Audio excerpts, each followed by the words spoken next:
Naging matagumpay na naidaos ng Bulacan Chambers of Commerce and Industry Incorporated, BCCI, ang 2024 Most Outstanding Bulacan Businessman Awards Night para kilalanin ang husay sa pagninegosyo ng 5 natatanging negosyante sa buong lalawigan ng Bulacan.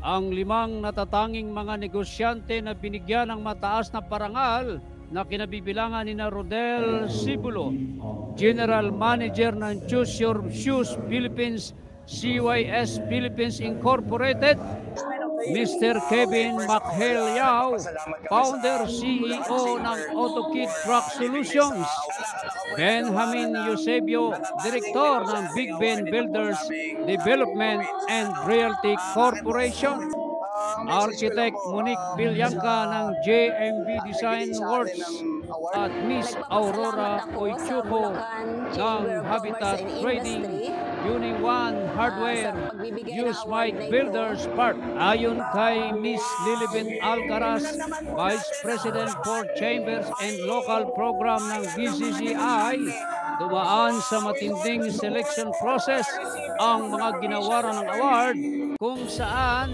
kinilala ang kagalingan ng mga ito sa larangan ng pagninegosyo at ambag sa paglago ng ekonomiya ng lalawigan ng Bulacan at pagbibigay ng trabaho sa mga Bulakenyo. Sa panayam ng Latigo News TV kay Mr. Benjamin Eusebio, nagpapasalamat siya sa BCCI sa pagkilala sa kanyang kahusayan sa pagninegosyo at nagpapasalamat din siya sa kanyang mga kasamahan sa opisina at sa mga LGUs, lalo't nakapagbibigay sila ng trabaho sa mga Bulakenyo. Una po sa lahat, ako po ay nagagalak at ako po ay nagawaran ng natatanging negosyanteng award dito po sa aming pong probinsya. Ang aking pong mensahe ay ang mga entrepreneur po ay kasangga po sa progreso, sa pagbibigay po ng hanap buhay sa mga tao, sa pagbibigay ng mga magandang produkto, sa solusyon sa lipunan. At kasangga pa po upang mapatuloy pa po natin ang pagpapaunlad po ng ating probinsya. So, sir, ano po ang nagbibigay sa inyo ng inspirasyon sa kabila na kayo batang-bata pa pero napakausan nyo sa negosyo at pinilala kayo ng bilang Most Outstanding Bulacan Businessman Award of the Year 2024? Ang isa pong malaking inspirasyon sa akin sa vision po na akin pong hinulma o kaya masasabi kong hinulma ng aming buong organisasyon ay ang aming stakeholders.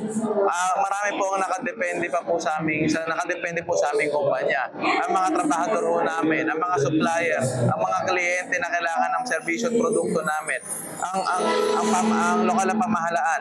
Lahat po kami ay isang ecosystem na nagtutulong-tulong upang mas mapaunlad pa ho ang aming mga adhikain.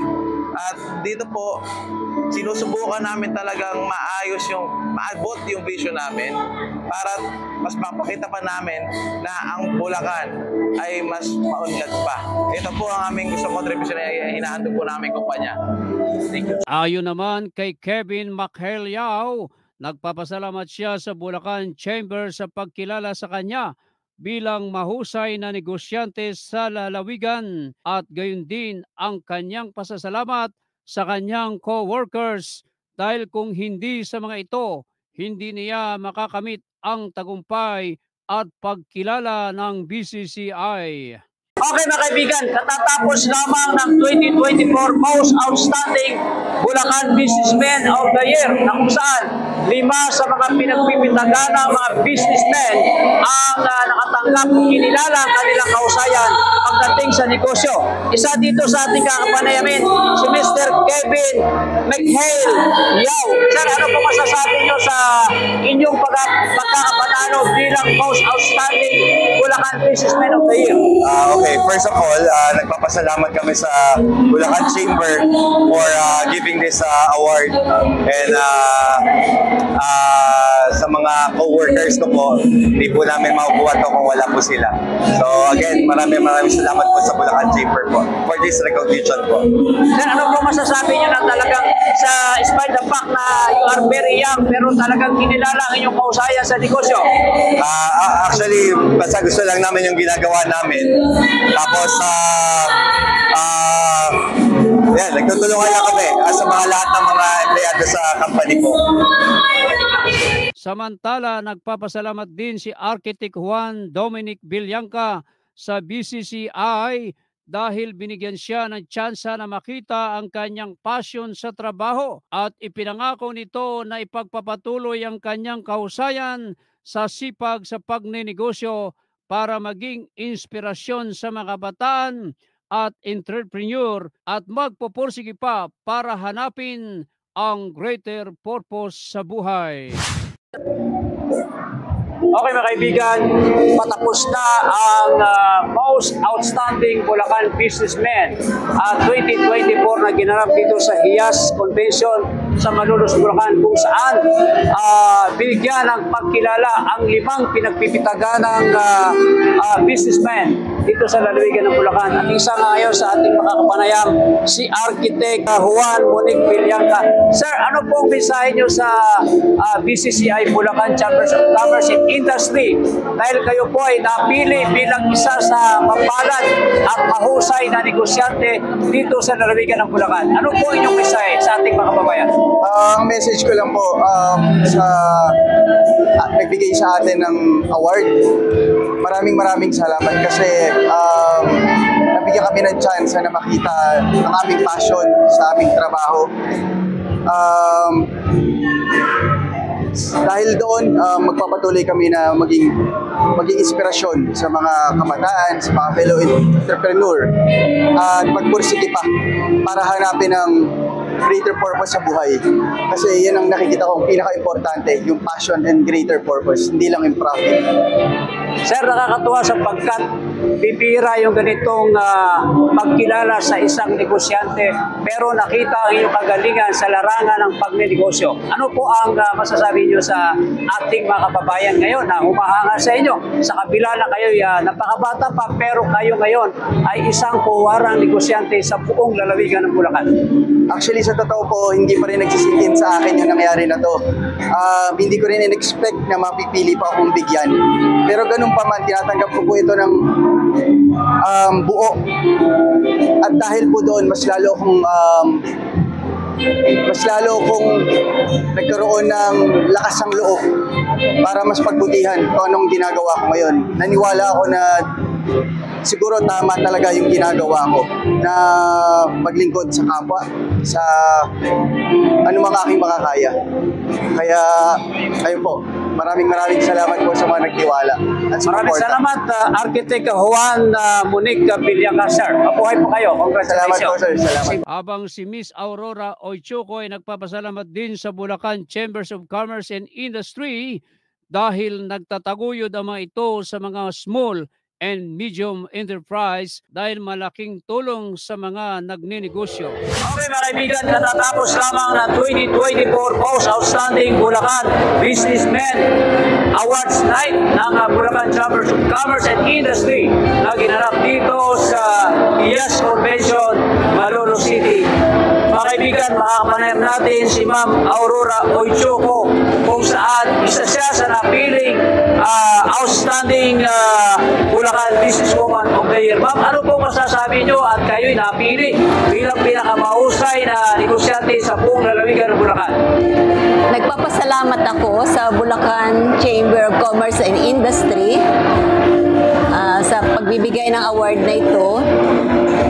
At ang Bulacan BCCI, Bulacan Chamber of Commerce and Industry ay nagtataguyod sa mga small, medium enterprise dito sa Bulacan. At ito ay malaking tulong sa aming mga nagninegosyo. Una, hindi ko pa masasabing ako'y successful dahil pag ikaw ay nasa negosyo, bawat araw ay isang challenge at na dapat na sa tulong ng may kapal, ayun ay ating na lalagpasan lahat ng challenges sa buhay. At nagpapasalamat ako at kami nakakatulong sa ekonomiya rin ng Bulacan na pagbigay ng hanap buhay sa mga taga Bulacan at nakakatulong din kahit paano sa komunidad sa aming maliit na nakakayahan. At ino-offer ko itong award na ito din sa mga katulad kong maliliit na negosyante dito sa Bulacan. Sila yung mga silent na mga negosyante na dapat din na makilala rin sila. Lang po. Ayon naman sa panayam ng Latigo News TV kay Miss Corina Tenco Bautista, Pangulo ng BCCI, nagpapasalamat siya dahil naging successful dahil maraming mga negosyante ang gustong makadama, makita, makarinig ng inspirational stories na success kung paano ang 5 naging matagumpay sa negosyo. Okay mga kaibigan, natatapos lamang ng 2024 Most Outstanding Bulacan Businessman Award Nights ng Bulacan Chambers of Commerce and Industry dito sa lalawigan ng Bulacan, kung saan ating kakapanayamin ang kanilang Pangulo na si Ma'am Corina Tenco Bautista. Ma'am, ano po ang masasabi niyo naging matagumpay ang 2024 Most Outstanding Bulacan Businessman Awards Night? Well, ako ho, una ako'y nagpapasalamat at eka mo nga, naging successful. Bakit naging successful? Ang tingin ko po, maraming talagang negosyante ang gustong makadama, makakita, makarinig ng mga inspirational stories na success kung paano itong 5 awardees ay naging matagumpay sa negosyo. Gusto ko siguro nila na matuto sa kanila, maging ehemplo nila itong mga awardees na ito para nga umunlad. Kanina po, ako mismo ang nakakausap sa isang miyembro daw namin siya, pero mag-iisang taon pa lang. Na-inspire daw ho siya sa mga ganitong events. So, palagay ko po, yan ang bakit. Sa tanong ninyo, yan ang sa kasagutan kung bakit successful itong gawin ito. At sa iba pa mga membro ng BCCI, meron ka bang mensahe para sila naman ay makilala sa sunod na taon bilang mga negosyante sa buong lalawigan ng Bulacan? Oo.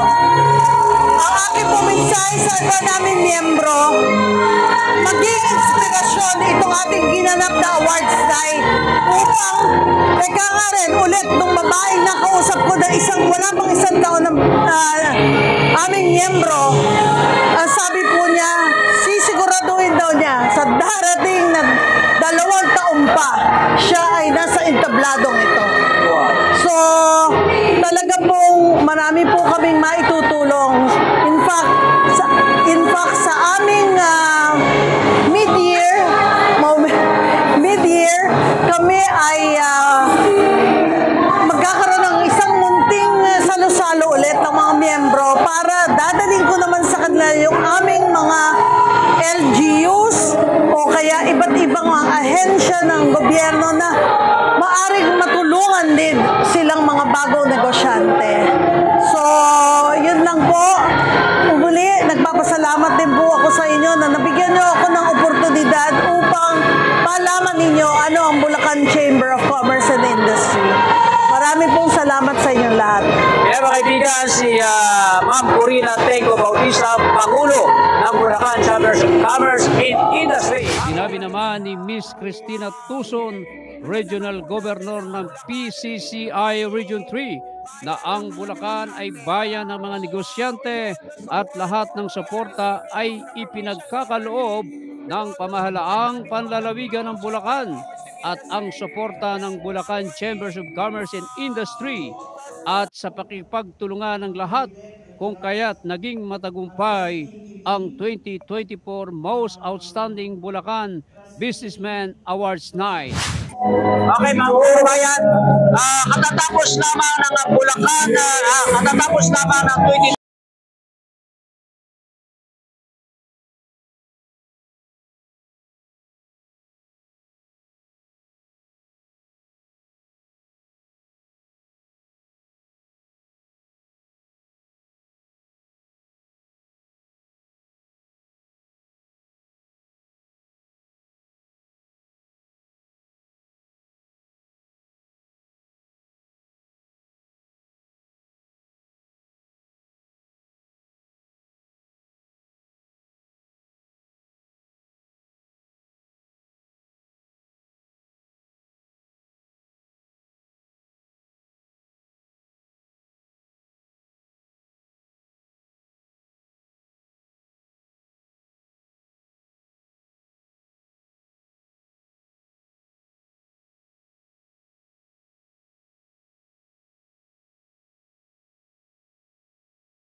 patuloy tayo maging inspirasyon sa mga bagong negosyante. Samantala, pinuri naman ni Bulacan Governor Daniel Fernando ang pamunuan ng BCCI dahil sa kanilang mga naiambag na tulong sa mga Bulakenyo at binati rin ito ang 5 natatanging negosyante na tumanggap ng award bilang Most Outstanding Bulacan Businessman Awardee sa taong 2024. Dinagdag pa ng The People's Governor Daniel Fernando na lalo pa yumayabong at nakikilala sa buong mundo ang Bulacan dahil sa patuloy na paglago ng ekonomiya tulad ng first class na Bulacan Airport at pagkakapanalo sa Miss Universe ng Bulacania na si Chelsea Ann Manalo.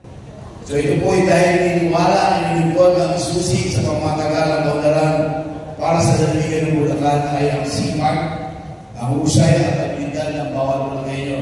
Kasabay ng ating pagparangal ngayong gabi. Narito tayo ngayon upang ipatuloy na patatakin ang kapatiran ng ating mga business leaders at kagyamanin ang mga magagandang oportunidad na niyayakap ng ating lalawigan tungo sa lalong pag-unlad ng pamumuhay ng ating mga kababayan. I would like to thank the Bulacan Chamber of Commerce and Industry Incorporated for honoring our businessmen who are all example of hard work and diligence. Thanks to the BCCI and PGB deeply value. So ang pamumuhay po ng ating business leaders ay patuloy na ang private-public partnership ay isang mahalagang salig sa ating isang mamalayang kailangan ang nagiging ng Bulacan bilang first world province for 2040 patungo 2040. It may sound like a goal, pero sa ating pagkakaisa at tutulungan, hininiwala ang patuloy na mamumuna ang lalawigan ng Bulacan sa larangang ekonomika namin and sustainable development sa 2040 at sa mga susunod pang generasyon. Bulacan is ready and ready na po talaga. Nariyan na ang mga malalaking pagawain sa ating lalawigan ng MRT 7 North-South Winter Railway Project at ang pinakaabangan natin yung Manila International Airport. At nariyan na rin ang mga investment opportunities gaya ng Northwind Global City Network Corporation. Welcome din ang ating mega city. Ayun po. So marami pang paparating dahil marami po ang naniniwala sa likas na yaman ng Bulacan at ang pinusay at kakayanan ng mga Bulacanyo. Kaya binabati po kayong lahat. Ano po? Lahat po maliliman o malalaking negosyante, talaga naman po tayo ay dapat ipagmalaki. To our respected businessmen sa ating hangarin na ito, dapat po na patuloy kayong makatuwang upang pagtibayin pa ang daang kakahain tungo sa pasiganang kinabukasan para sa ating lahat. So, maniniwala po ako na yun ko dahil bawat isa sa atin ay makahulugang kontribusyon upang maging ganap na sentro ng mayamang industriya at kalakalan at kabuhayan ng ating lalawigan ng Bulacan. So sa diwang yan, again, pinabati ko po ang mga lahat ng negosyante at tayo mananalo po ngayon in the most outstanding Bulacan businessman. Ipagpatuloy po po nyo ang pagsusumikap at sana dalangin natin na marami pang investor, marami pang negosyante ang mag-invest dito sa ating lalawigan. But before that, kaya mga po kailangan natin, ayusin natin lahat, the peace and order, pangalawa, itong mga calamity na nangyayari sa atin, para mas lalo pang dumating at pumunta ang mga international investors and mga local investors dito po sa ating lalawigan ng Bulacan. So anyway, Bulacan is ready. Sikat na po ang Bulacan at malapit na po talaga tayo makilala ng gusto at kilala ang ating lalawigan ng Bulacan. Not only ano po, sa Pilipinas, kundi sa ibang bansa rin. So welcome, and maraming salamat po sa inyo lahat, at congratulations, and God bless you always. Ito ang inyong kalatigo, Mario Batigas, nag-uulat para sa Latigo News TV.